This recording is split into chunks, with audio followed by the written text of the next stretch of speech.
नमस्कार विद्यार्थियों, आपका प्रथम प्रश्न पत्र साहित्य शास्त्र हो चुका है और मैं यह उम्मीद करता हूं कि जो मैंने आपको कराया था उसके अनुसार पूरा पेपर जैसे बताया था उसी प्रकार से आया तो आप बहुत अच्छा करके आए होंगे।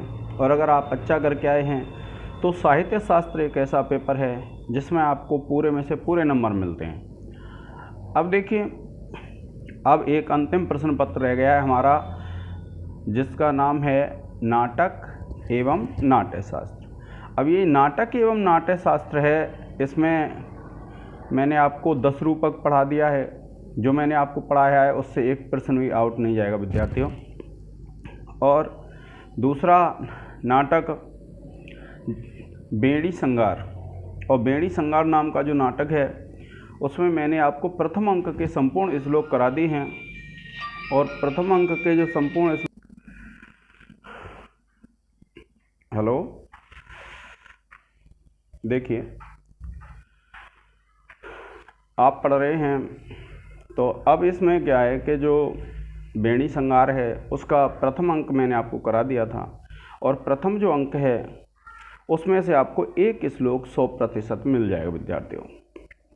इसके बाद जब आप आगे चलते हैं, आगे जब चलेंगे आप तो स्थिति ऐसी है कि एक पाश्चात्य काव्यशास्त्र आता है हमारे में, और पाश्चात्य काव्यशास्त्र में एक तो हमारे अरस्तु हैं। अरस्तु के 2 सिद्धांत हैं, एक तो विरेचन सिद्धांत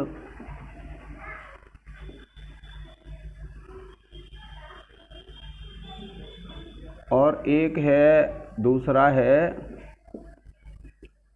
अनुकरण सिद्धांत। एक है विरेचन सिद्धांत और दूसरा है अनुकरण सिद्धांत। तो देखिए, अब की बार परीक्षा में जहाँ तक मैं उम्मीद करता हूँ ये विरेचन सिद्धांत आ जाएगा। आप इसको बहुत अच्छी तरह से पढ़ लेना, क्योंकि ये विरेचन जो सिद्धांत है वह परीक्षा में आ जाएगा विद्यार्थी। दूसरी बात, लॉन्जाइनस एक हैं,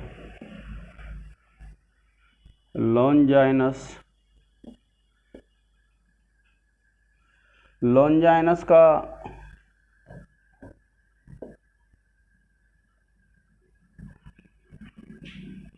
उदात्तीकरण और एक हैं विद्यार्थियों क्रॉन्चे।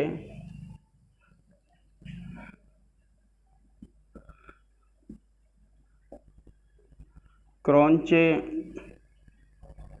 का अभिव्यंजनावाद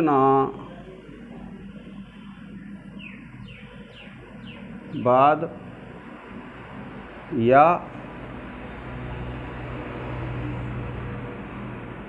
अभिव्यक्तिवाद।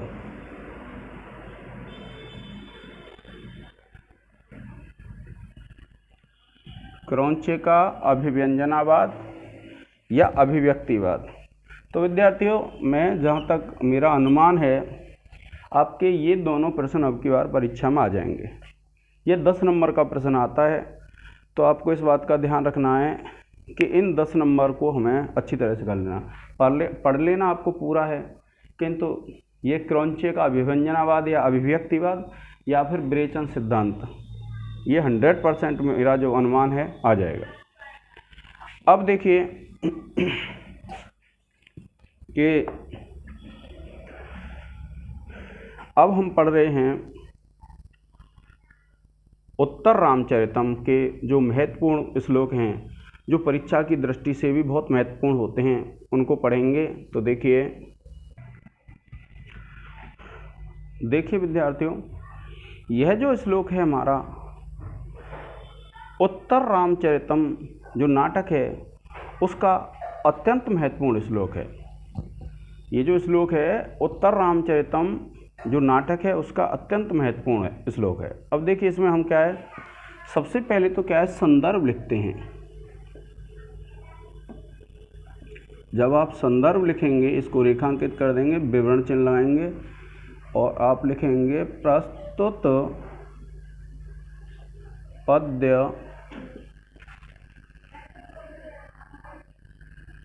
भवभूति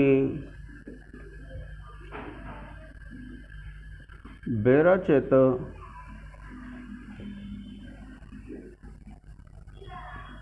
उत्तर राम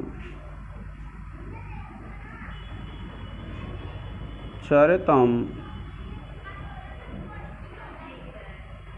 नाटक से अवतरित है। इसको उत्तर रामचरितम को अंडरलाइन कर देंगे और भवभूति को अंडरलाइन कर देंगे। ये हो गया आपका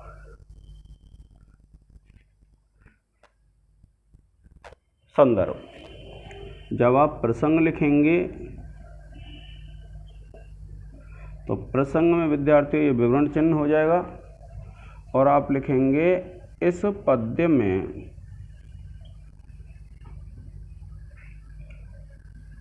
भवभूति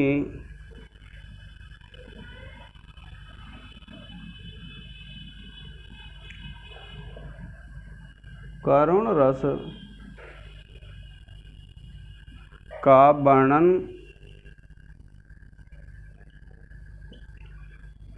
करते हुए कहते हैं कि डैश कर देंगे विद्यार्थियों।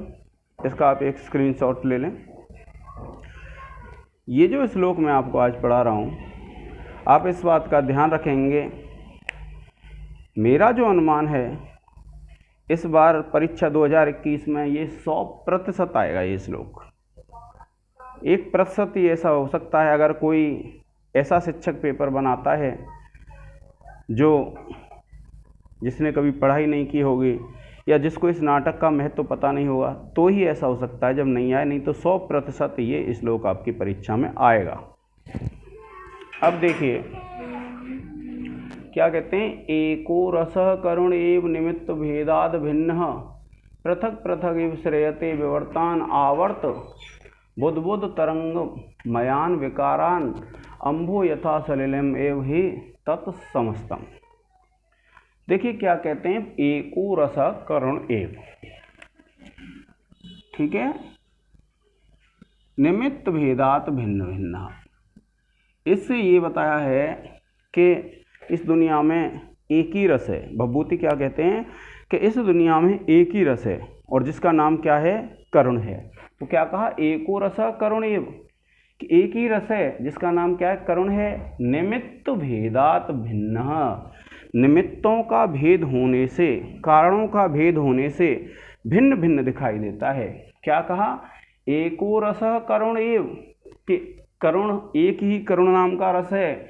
निमित्त भेदात भिन्न, और वह निमित्त का भेद होने से भिन्न भिन्न होता है। और पृथक पृथक एव श्रेयते विवर्तान, कि पृथक पृथक एव यानी पृथक पृथक यानी अलग अलग, विवर्तते यानी प्रतीत होता है, यानी रूपांतर, विवर्तन का मतलब है दूसरे रूपों को श्रेयते प्राप्त करता है। क्या कहा, पृथक पृथक एव अलग अलग ही मानो, श्रेयते विवर्तान यानी विवर्तान का तात्पर्य है दूसरे दूसरे रूपों को श्रेयते प्राप्त करता है। क्या कहते हैं, एको रसः करुण एव, कि करुण नाम का एक ही रस होता है। और निमित्त भेदात, निमित्त, निमित्त क्या है, कारण होता है एक, निमित्तों का भेद होने से भिन्न पृथक पृथक एव श्रेयते विवर्तान, के वह भिन्न भिन्न रूपों को श्रेयते प्राप्त करता है। आवर्त बुद्बुद तरंग, आवर्त, आवर्त कहते हैं विद्यार्थियों भंवर। आवर्त किसको कहते हैं, भंवर, जो जल में भंवर पड़ता है। बुद्बुद कहते हैं बुलबुला, और तरंग मयान, यानी भंवर, बुलबुला और जो तरंग से युक्त विकारान, विकारों को, अंबह माने जल, यथा जिस प्रकार से, तर सलिलम एव ही तत्समस्तम, कि वह संपूर्ण रूप से क्या होता है, सलिल ही होता है, जल ही होता है, फिर भी क्या है, भिन्न भिन्न रूपों को प्राप्त करता है। क्या बताया है कि जैसे जल, भंवर, बुलबुला तथा तरंग आदि के विकारों को निश्चय ही वह सारा जल ही हुआ करता है, उसी प्रकार से करुण रस ही कारणों के भेद से भिन्न भिन्न होकर अलग अलग रूपों को प्राप्त करता है, किंतु वह करुण रस ही होता है। क्या कहा कि जिस प्रकार से जल में बुलबुला, तरंग और भंवर पड़ते हैं, अलग अलग दिखाई देते हैं, किंतु होता क्या है, जल ही होता है। उसी प्रकार से संपूर्ण काव्यों में एक ही रस होता है, करुण, और निमित्तों का यानी कारणों का भेद होने से वह भिन्न भिन्न प्रतीत होता है, अलग अलग दिखाई देता है। तो ये क्या कहा, एको रस करुणेव निमित्त भेदात भिन्न, कि इस दुनिया में एक ही रस है, सभी काव्यों में एक ही रस होता है, करुण रस, और निमित्तों का भेद होने से वह भिन्न भिन्न दिखाई देता है। और पृथक पृथक विषयते विवर्तन, कि वह अलग अलग रूपों को प्राप्त कर लेता है कारण से। जैसे आवर्त बुद्बुद, आवर्त कहते हैं भंवर को, बुद्बुद कहते हैं बुलबुला, तरंग तरंगों से, मयान विकारहा, यानी इनसे युक्त जो विकार होते हैं, अंभ माने जल के, ये अंभ कहते हैं जल को, और यथा सलिलम ये भी तत्सत समस्तम, कि जिस प्रकार से वह समस्त जल ही होता है, उसी प्रकार से काव्य में क्या है, एक ही रस होता है जिसका नाम है करुण रस। इसको आप याद कर लेंगे विद्यार्थियों, ये 100% आपकी परीक्षा 2021 में यह श्लोक आएगा। आप ध्यान रखना, ये जो श्लोक है वह 100% आना है। देखिए अब विशेष है,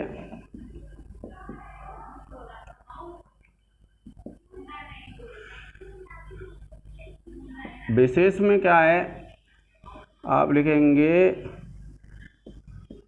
इस पद्य में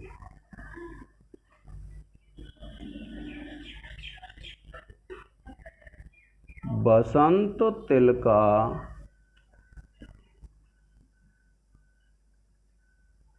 छंद है, इसको रेखांकित कर देंगे।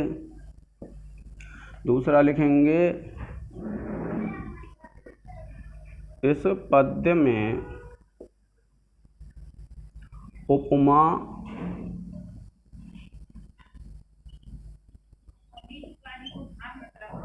अलंकार है। तीसरा है इस पद्य में उत्प्रेक्षा अलंकार है। और चौथा है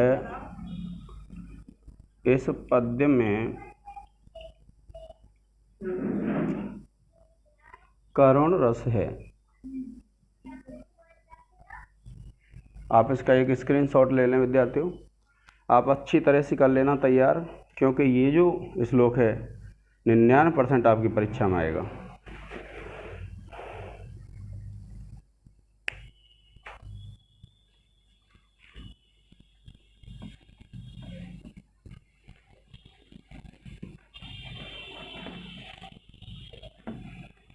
अब देखिए अगला है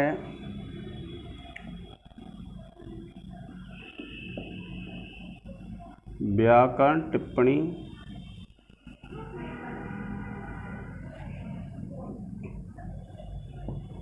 जिसमें पहला है, देखो इसमें आप देखेंगे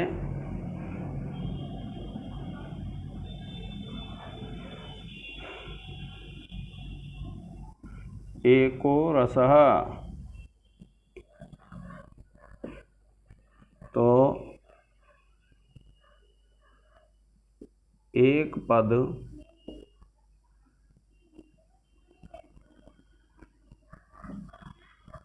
रस का विशेषण है।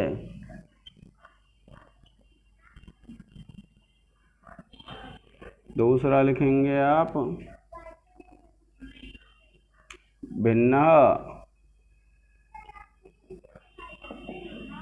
आप लिखेंगे भिद धातु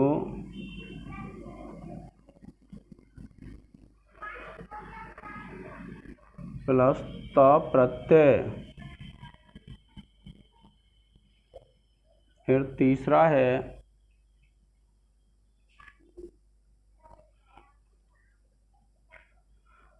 तरंगमयान। तरंग प्लस मयट प्रत्यय।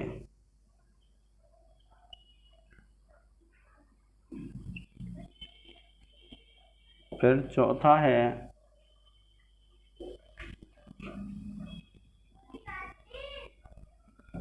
पृथगेव। पृथक प्लस एव जसत्व संधि।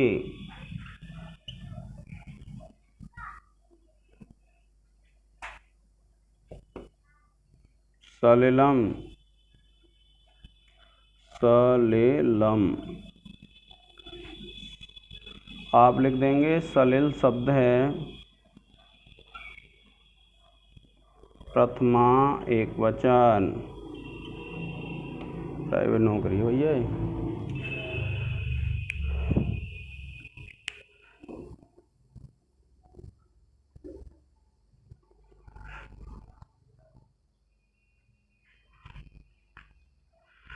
ठीक है विद्यार्थियों,